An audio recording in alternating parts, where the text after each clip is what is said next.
Fala turma, sejam bem-vindos ao Novo Mundo e vamos para mais um podcast completamente improvisado, gravado diretamente da cozinha.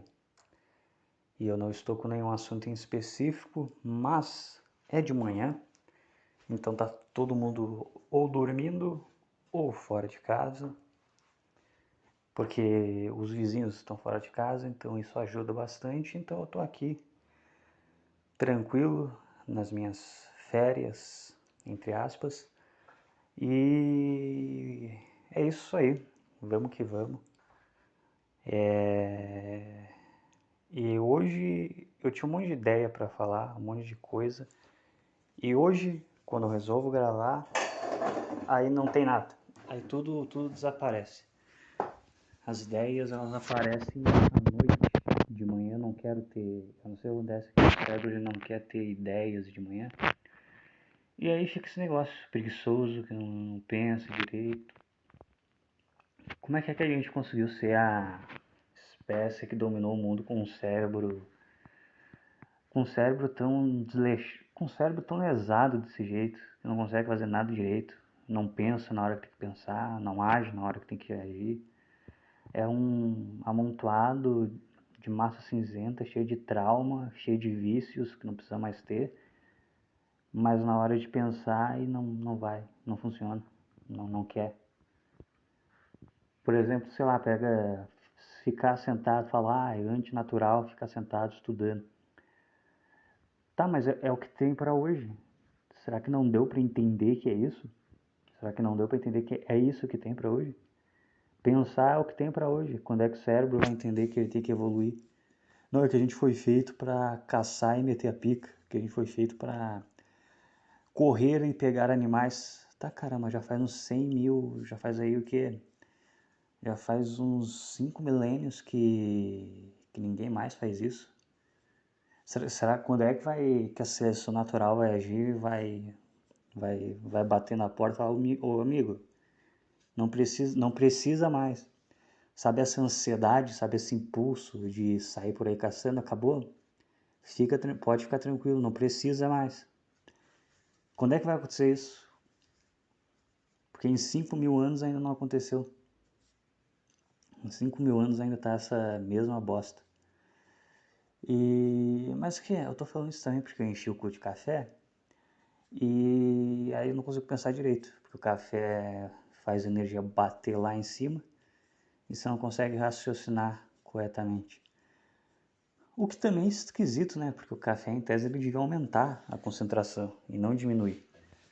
Quando eu era mais jovem, ele aumentava a concentração. Ultimamente ele anda só diminuindo, não sei porquê.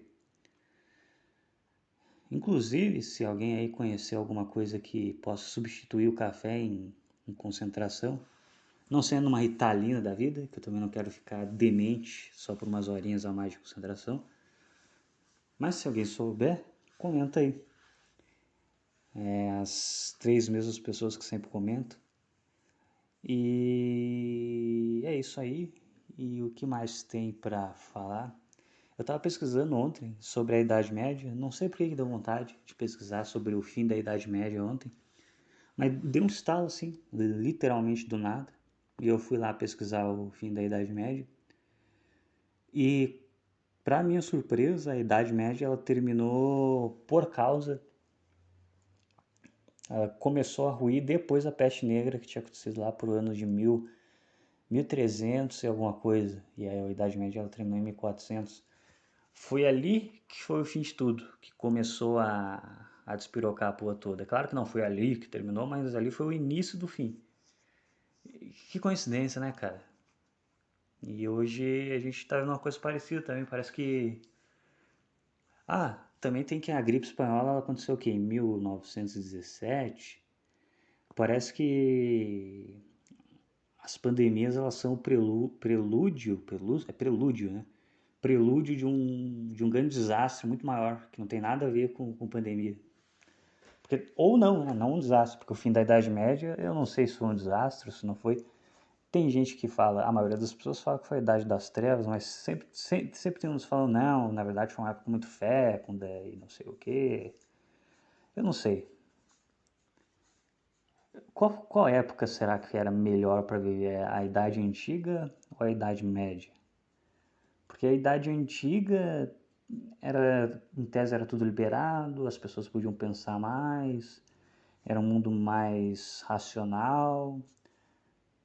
A Idade Média não era nada liberal. Eu acho que a Idade Antiga era, eu não sei sinceramente. Eu acho que cada uma dessas idades era uma bosta de uma forma diferente. Porque a Idade Antiga você tinha um pouco mais de liberdade intelectual, mas ao mesmo tempo você. Eu, não, eu acho que o mundo ele era mais violento, não sei porque eu tenho essa impressão. O mundo eu acho que ele era mais violento na Idade Antiga e na Idade Média, apesar de queimar umas pessoas, né? Cortar alguns órgãos genitais, parecia ser uma época um pouco mais contida. Porque, em teoria, né, matar era pecado. Inclusive, como é que eles conseguiam queimar pessoas vivas naquela época se matar era pecado? Qual era a dissonância cognitiva que eles tinham que fazer para justificar eles queimarem pessoas? É que eles desumanizavam a pessoa. Não, isso aqui não é uma mulher, isso aqui é uma bruxa, isso daqui não é um homem, isso aqui é um demônio.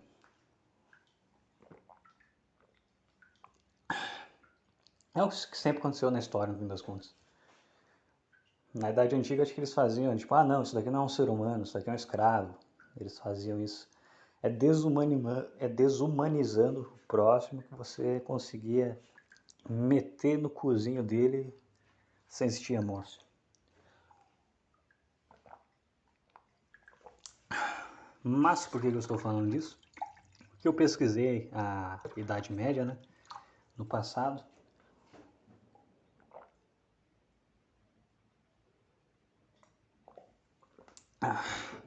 Essas pausas fui eu tomando água, que eu tô com sede. Mas eu pesquisei a Idade Média no passado e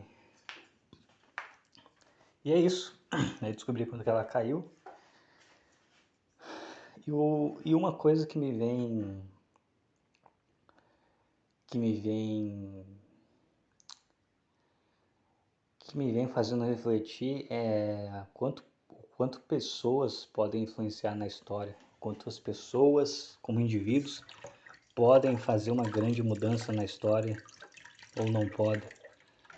Porque,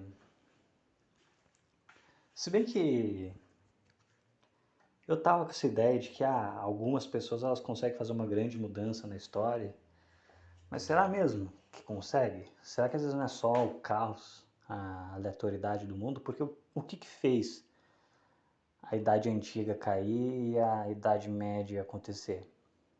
Foi uma pessoa, foi um grupo de pessoas? Porque o que fez a Idade Média cair meio que foi um acontecimento atrás do outro.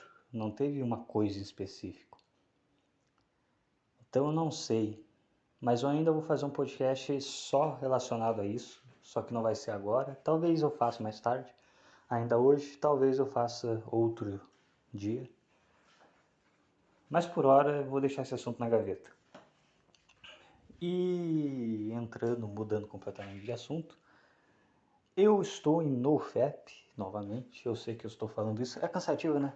É que nem um viciado em cocaína falando. Não, é a última vez. Agora vai. E o cara tá 20 anos falando isso e nunca foi. Só que eu quero usar isso não necessariamente como motivação, mas como uma forma de simplesmente, sei lá, refletir sobre o que está acontecendo comigo mesmo, né?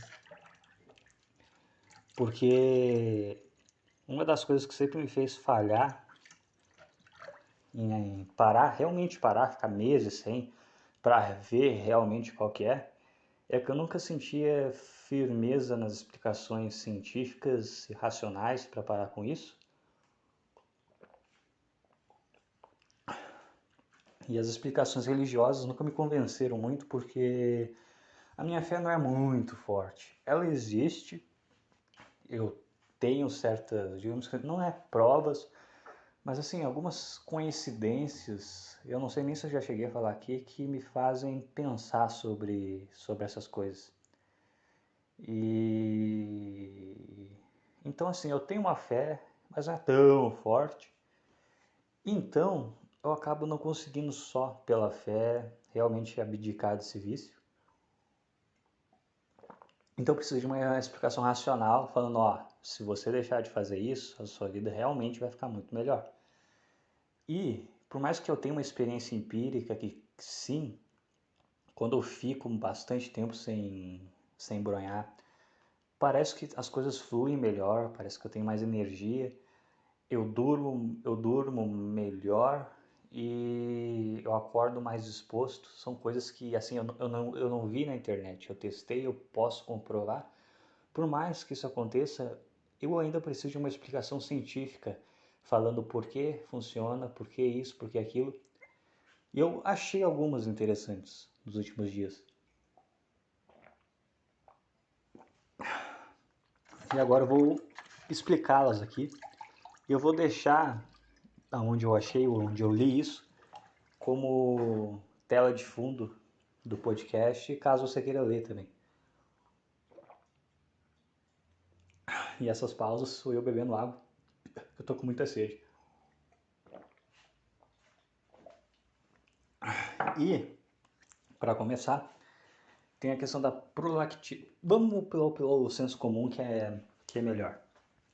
Tem a dopamina, né? Toda vez que você bate uma, toda dopamina ela vai lá para cima e depois ela volta com tudo, né? É como se fosse usar uma droga, uma cocaína. Ela vai com tudo e depois volta.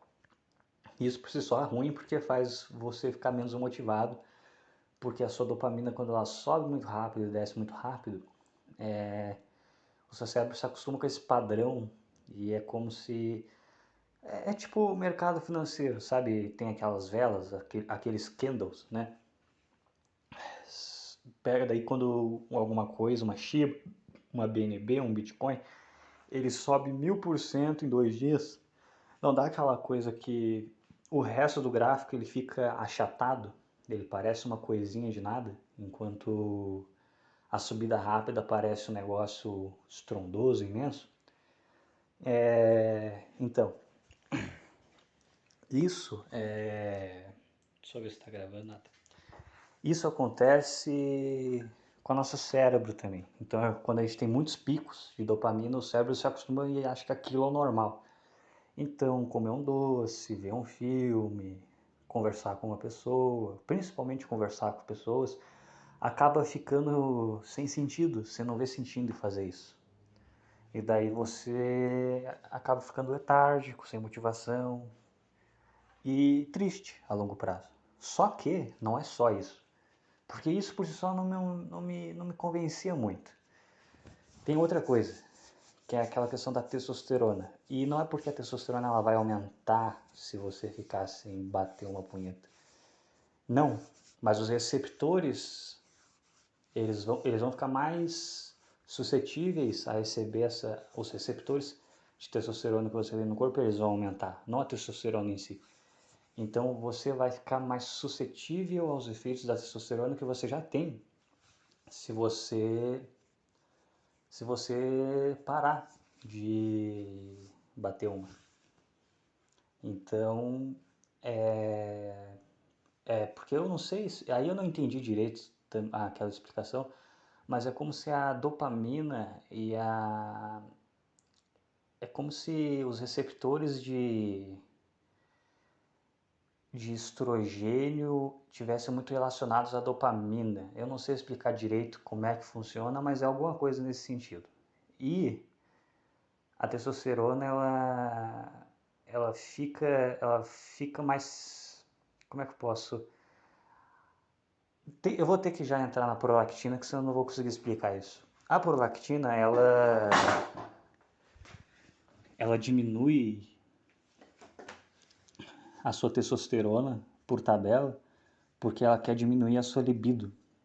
Por isso que depois que você goza, a sua libido ela meio que cai abruptamente. Por isso que é muito difícil um cara conseguir fazer 2 seguidas. Porque depois da primeira, o seu sangue ele tá cheio de prolactina. E prolactina, olha só, é o mesmo hormônio que lactantes produzem, né? Mulheres grávidas produzem esse hormônio.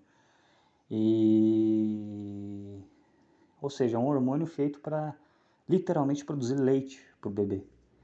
E esse hormônio ou seja, é um hormônio, assim, ele tem em ambos os sexos, mas ele é primordialmente feminino, feito para amamentação, que é coisa mais feminina do que a amamentação. Então o que acontece? Quando você fica constantemente batendo uma atrás da outra, você fica constantemente forçando o teu cérebro a liberar mais e mais prolactina. E prolactina, ela tem como objetivo fazer você perder a sua libido, para você não ficar batendo mais.